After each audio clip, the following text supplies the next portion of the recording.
بسم الله الرحمن الرحيم، والصلاة والسلام على أشرف المرسلين سيدنا محمد عليه أفضل الصلاة والسلام والتحية. صباح الخير، صباح الأمل، صباح التفاؤل، صباح الورد والفل والياسمين على عيونكم يا أحلى متابعين في الدنيا. النهاردة معايا وصفة اقتصادية مصرية عريقة أصيلة. معايا الملوخية المصري الجميلة. معايا أحلى طبق ملوخية تكليف حياتك، وبطريقة سهلة وبسيطة إن شاء الله تعجبك، وإن شاء الله تقومي تجربيها إن شاء الله.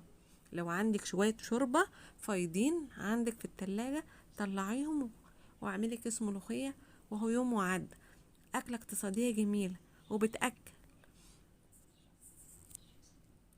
يلا بينا معانا نبدأ الوصفة.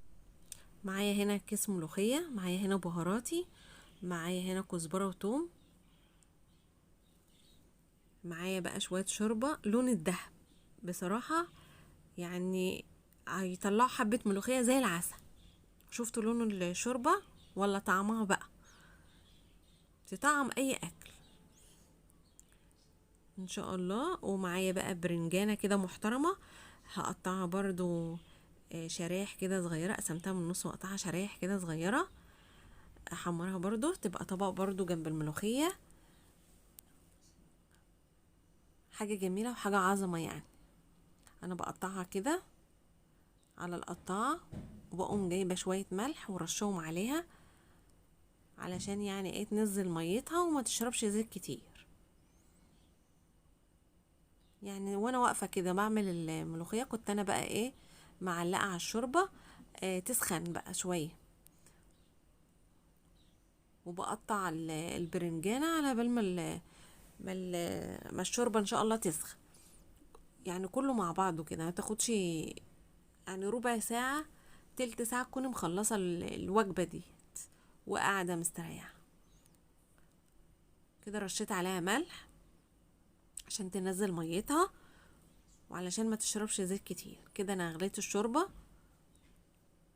انزل بقى بكيس الملوخية، انزل الاول قصدي بالبهارات.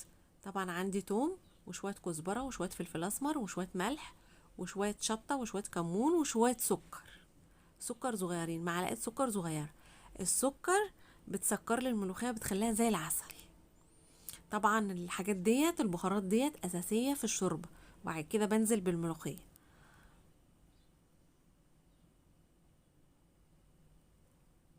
اسيبها بقى تدوب لان الملوخية دي مجمدة اهيت. اسيبها تدوب وتفك كده مع نفسها، متاخدش برضو حاجة، متاخدش وقت كبير، على طول على طول كده. طبعا على العين التانية بعمل بقى الطشة بتاعتها تكون الملوخية فكت. كله كده على السريع، متاخدش وقت، متاخدش مجهود، وهو يوم وعدى. احنا الامهات تعبنا من التفكير هنطبخ ايه النهارده، ودي من الاكلات الجميله بصراحه. كده انا بعمل الطشه هنا، نزلت بالثوم والكزبره لغايه ما تحمر.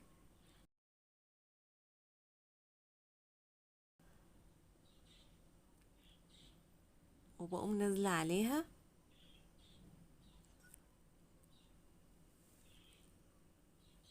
كده بقى تشم الريحه.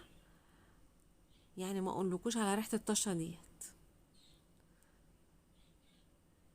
طبعا كده الملوخيه خلصت عندي، لسه بقى احمر البرنجان. مش هياخد وقت برضو ان شاء الله.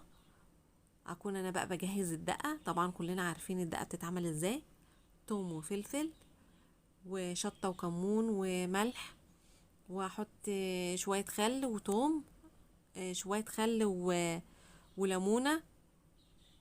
ده طبعا كله يتضرب في الكبه، بيطلعوا احلى دقه. طبعا البرنجان ما بيستحملش اصلا، بيتحمر على طول.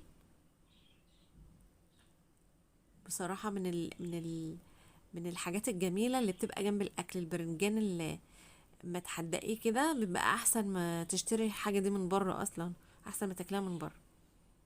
حاجه شوفوا نظافه نظافه انت عاملاها في البيت، الزيت نضيف، البرنجان نضيف، حاجه يعني طالعه لون الدهب.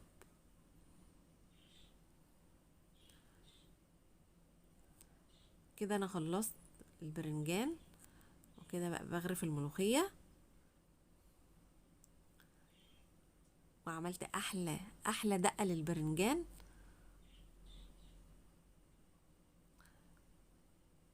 كده وصفته خلصت، وتفضلوا معانا بألف هنا علينا وعليكم. ويا ريت بقى ما تنسونوش باللايك والشير، وتفعلوا لي زر الجرس عشان يوصلكوا كل جديد. ويا رب تكون وصفتي خفيفة عليكم، ومع ألف ومليون سلامة. باي باي.